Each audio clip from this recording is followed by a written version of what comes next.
la grabación luego, ¿vale?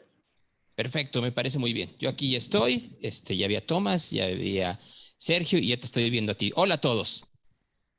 Okay, so now we have Gonzalo. I'll let you guys to it. Here's Thomas for you. Thank you guys for being here. Hello, Hi, Thomas, how are you? I'm good, how are you? Fine, thanks. I'm great, and I really thrilled to speak with you again. The last time we had the chance to speak was about 10, 12 years ago in Mexico City. You were preparing for a show here. You were in a meal with cheese and some bread in the promotion of Wolfgang Amadeus Phoenix. It was a great moment, and I know thrilled. French people love their bread and cheese. You know that. Yeah, I know that, and I see it was a very good cheese and a very good bread. I have to say that. Yeah, really, it was great. But I had to say that your evolution and your involvement with the audience is great, and it will increase in these years. How do you feel about being such an engine for the music business and all the music lovers all around the globe in all these years? It's nice to hear because I don't feel like I'm an engine for the music business. I feel like since we started, we were always we were definitely not the engine. We were the band that people wanted on their label because everybody seemed to like our music. Everybody seemed to like to work with us because they were like, oh, these guys are nice, they're mellow, but at the same time, we were never the artist that they would like highlight and put and so it took a lot of time for us. It took like a few albums, it took a lot of shows, it took a lot of songs, and I still don't feel like we're an engine, but I do feel like something's happening during the live show. It's true that there is a communion and there is a force that's greater than which is really nice, and that's the thing I'm looking forward to the most now that we finished our album, so we were ready to go and play it live, and we're ready for people to hear the songs that we wrote over, I don't know, 3 or more than 3 years.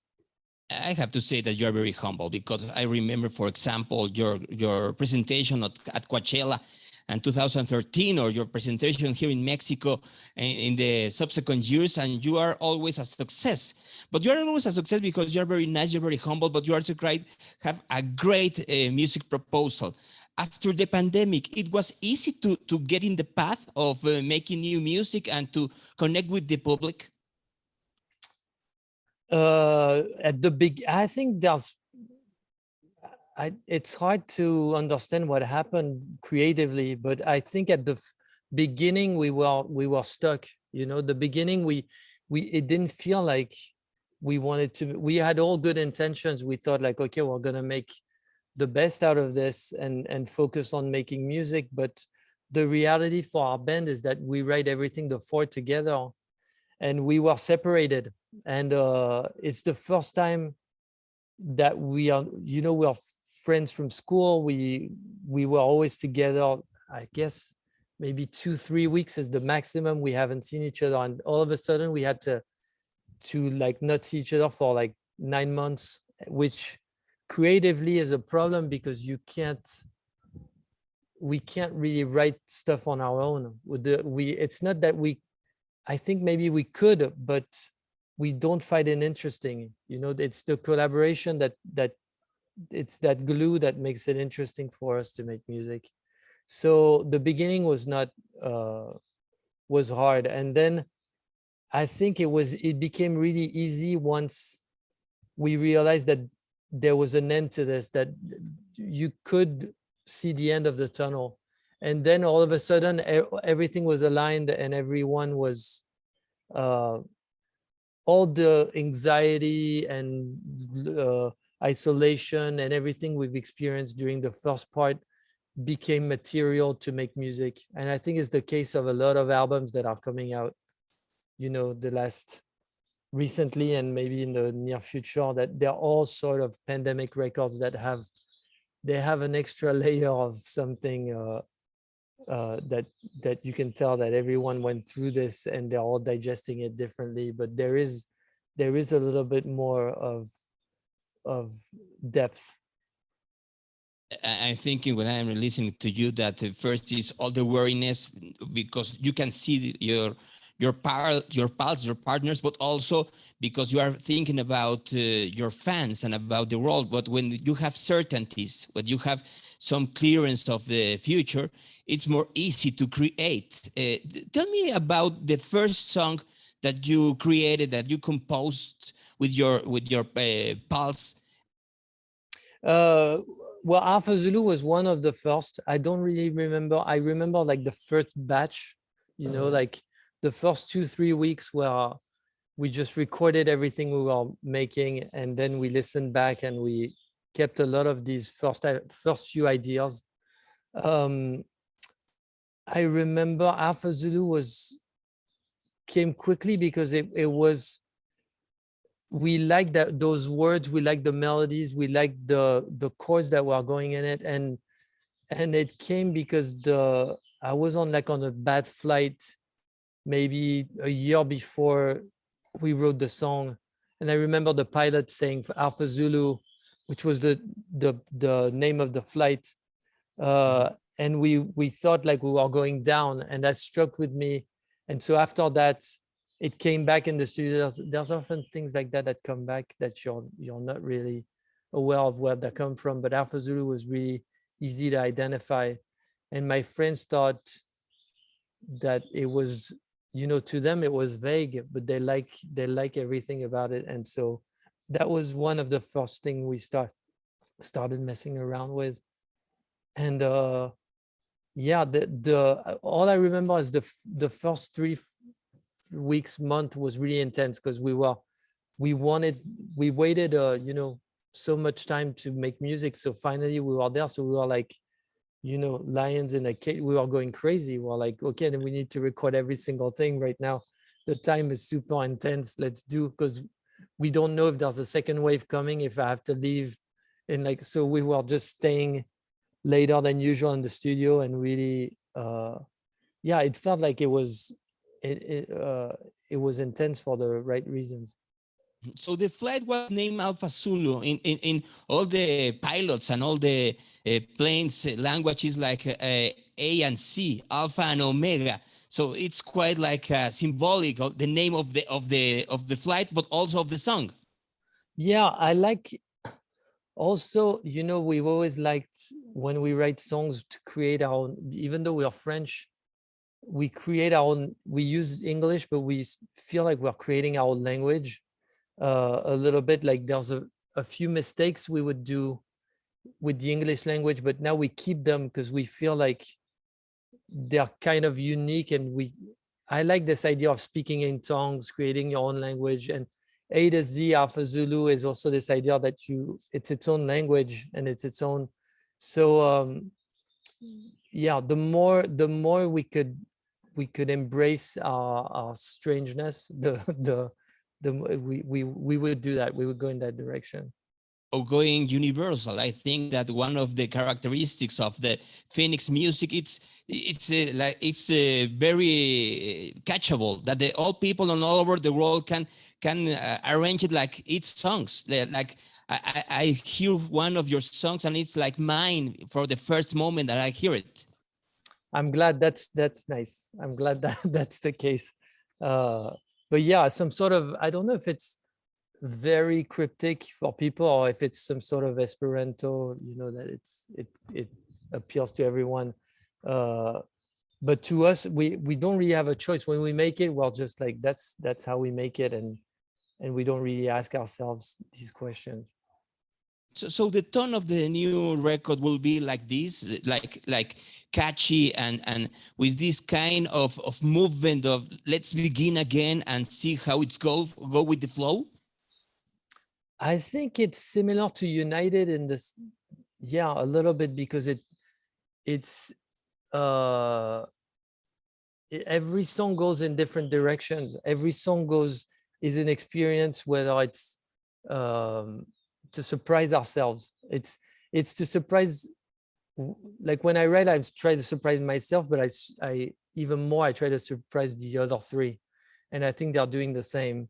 And so at first we're making this to surprise each other and to, we want to make the album we want to hear. You know, we feel like maybe there's a gap or there's something that's missing, and you're trying to create this thing that you're hearing inside. But then when the album's out, the weird thing is that you don't listen to it at all because it's too narcissistic of a so you just make it, you play the demos, you mix it, you hear every song 40,000 times, and then when it's done, you have to let it go, and it's, you don't, I just enjoy if I, you know, if I run into you know, like a strange place and they play the song, then I enjoy watching what the song does to, you know, what this, how the song lives, but I don't really listen to the song itself anymore. You were telling that you and the other members of Phoenix surprise each other. After all these years, it's easy to surprise your other pals and to be surprised by them? It's not too hard. You just, it's not too hard, but there's a sense, I guess it's to fight boredom a little bit. Like, for instance, my own voice, you know, I love to experiment with other things because you get tired of your own voice, but you do have these moments where if you sing early in the morning when you sound like someone else, or if you work with a software that can change your voice, so you try to surprise yourself in that way, but the other people, you try to come up with ideas that might be shocking to them at first. Alpha Zulu, for instance, is a really good example because Chris and the band hated that song at first. He really had an allergic reaction to certain elements of the song. And we thought, like, okay, if we're the other three, if we're convinced that it's good, maybe we're on to something. And ultimately, he added something that made him like everything else. So he created something that seemed like he needed that gap to be filled with something else. So yeah, surprising ourselves in that way is interesting. Tell me about the tour. You were to be touring in the next weeks in USA and in all parts of Europe and also here in Mexico. How is planning a tour after the pandemic? It's hard because you have to plan it super ahead. I remember one call we had with someone that's working on touring with us who said, like, I think he said, like, okay, for 2022, every venue in London is booked, you know, so you can't even play London. So we're like, okay, so so you have to book things without knowing if it's possible or where you'll be or where, and you're hoping that music festivals will still want you because they've promised all these bands to, you know, all these bands were supposed to play. They are delayed 1 year, they're delayed 2 years. And then in certain cases, like we recently played Primavera in Barcelona, the festival had a lineup that was incredible. It was like 3 years of the best bands all together for one weekend. And that's the best scenario. But then there's other scenarios where you're just struggling to make anything happen and just be able to play and to find somewhere to play that makes sense. But I think for everyone, it's hard to build a tour. I'm glad we didn't have to do that during the pandemic, because we have friends that tried to tour during pandemic and they came back and they lost a little bit of faith in the touring business. Thomas, my time is running out. So my last question is, how do you see, the last time we see each other was about, as I told you, about 10 years ago. How do you see Phoenix in the next decade? I don't know. I mean, I don't know how you have ideas of there are certain things that certain things that you want to keep the same. Like I like that every Phoenix album has 10 songs. You know, that's a very basic rule, but that's sometimes when you have these rules, you can make more things within that frame.